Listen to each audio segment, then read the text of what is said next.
HOA demolished my home, so I shut their water to a 1,500 sheep ranch forever asterisk.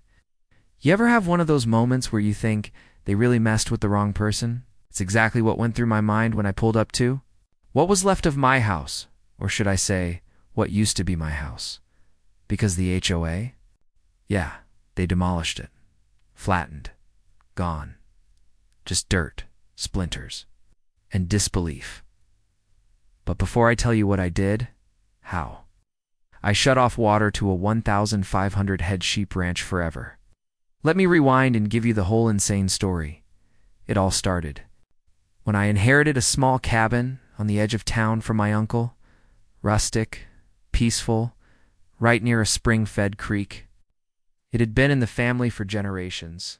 The land wasn't much by city standards, but it was quiet. Outside the HOA borders, or so I thought, the HOA president, Karen, yep, that was really her name, showed up the week after I started renovations. She had that clipboard swagger. You know the type. Told me my structure didn't meet the community aesthetic. I politely reminded her the land wasn't under HOA jurisdiction. She left fuming. 3 weeks later, I came back from a supply run and found everything gone. My tools, my gear, and my cabin. Demolished. Reduced to rubble. I called the sheriff. Guess what? HOA claimed emergency safety reasons. Said the foundation was unstable. They had permits. Fake ones, I later found out. And a contractor on their payroll who owed them favors. I was furious. They had crossed a line. Now they were going to learn who they messed with.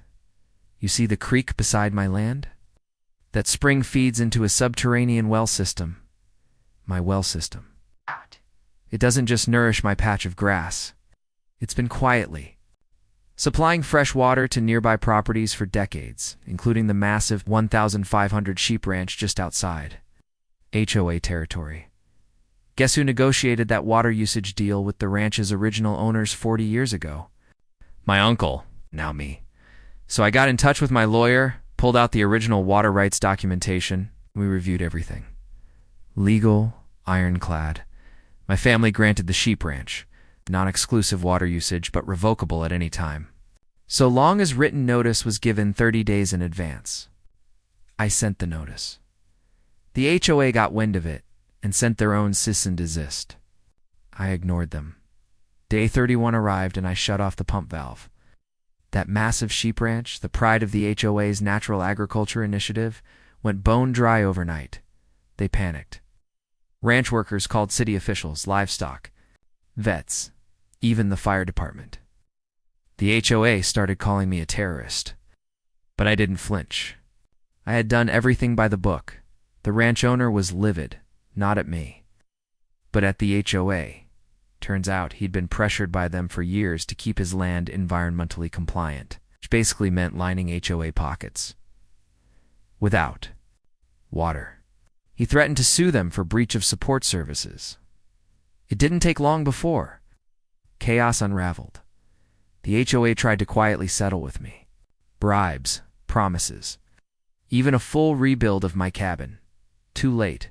I filed a lawsuit instead for destruction of property, trespassing, fraudulent permitting, and harassment. Guess what? We won. The judge awarded me damages enough to build a new home, 3 times bigger, with solar panels, a greenhouse, and yes, security cameras. The HOA was ordered to publicly apologize and cover my legal fees. As for the sheep ranch, it switched to another water supplier, but not before the rancher terminated every contract and community partnership he had with the HOA. They lost hundreds of thousands in subsidies. Membership dropped. Karen resigned. And my land, now officially declared outside of HOA boundaries by court order. Moral of the story: don't mess with what you don't understand, especially if it runs underground. Water rights are no joke. And revenge. Sometimes it flows as quietly as a hidden spring. Thanks for watching. Remember, always check who really owns the water beneath your feet. Asterisk about a month later. I noticed strange activity near the spring. Fresh boot prints. A small piece of hose left in the grass. Someone was trying to tap into the water illegally. Turns out, the HOA had hired a contractor off the books to reroute part of my spring into a hidden underground line.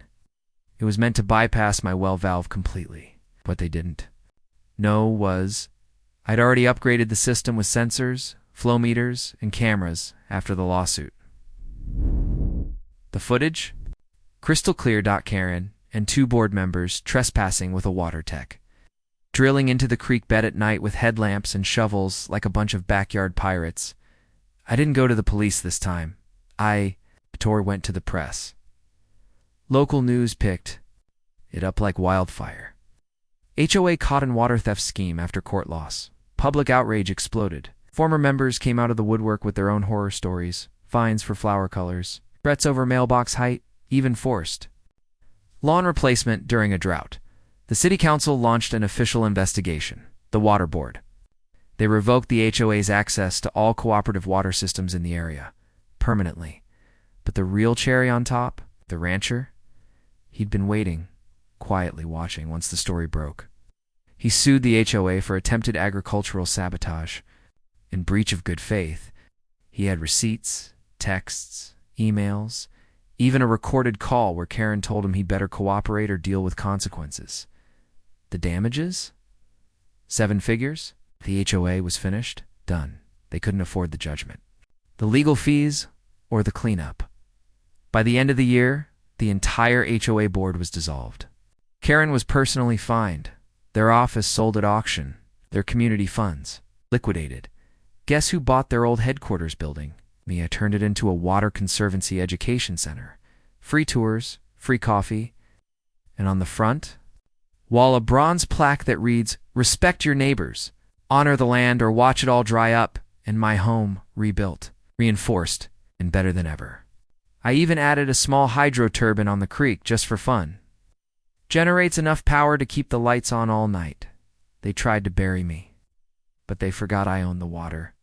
Thanks again for sticking with me through this wild ride. Don't forget to like, subscribe, and remember, when petty people bring destruction, bring justice, and maybe a little irrigation control, my homestead thrived. The creek flowed clean. My new cabin stood tall and not a single HOA notice had darkened my mailbox.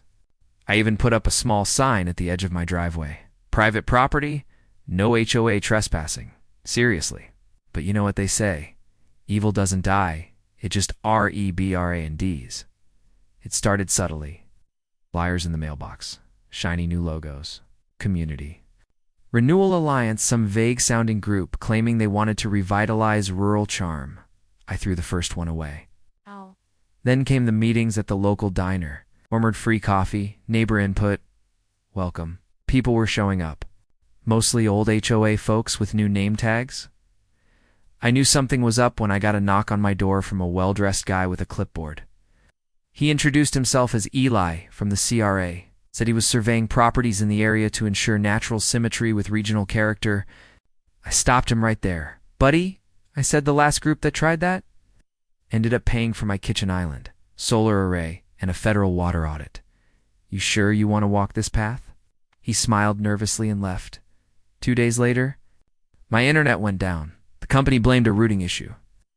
Then a construction crew appeared down the road, installing what they claimed were public walking paths along the creek. I checked the permits. They were backdated, sloppy, and when I traced the funding, the CRA was getting grants using old HOA infrastructure codes, ones the city never deactivated after the court ruling. They were trying to rebuild, quietly, under the radar, using my water, my land, and my peace. So I got to work first. I filed a complaint with the water board and included updated drone footage of the construction near the creek. Illegal easement, clear as day. Then I contacted the rancher, who was still furious after their last stunt. Turns out he'd been approached too. They offered him a sustainability incentive to let them build a community garden. His grazing land, we teamed up together. We petitioned the county to fully revoke all former HOA zoning variances. Took months of paperwork, public hearings, and digging through files older than I am, but it worked. Then we filed a restraining order against the CRA. And guess what?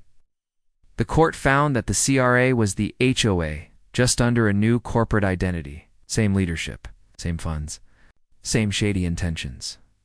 That ruling triggered the nuclear. clause in my original court win.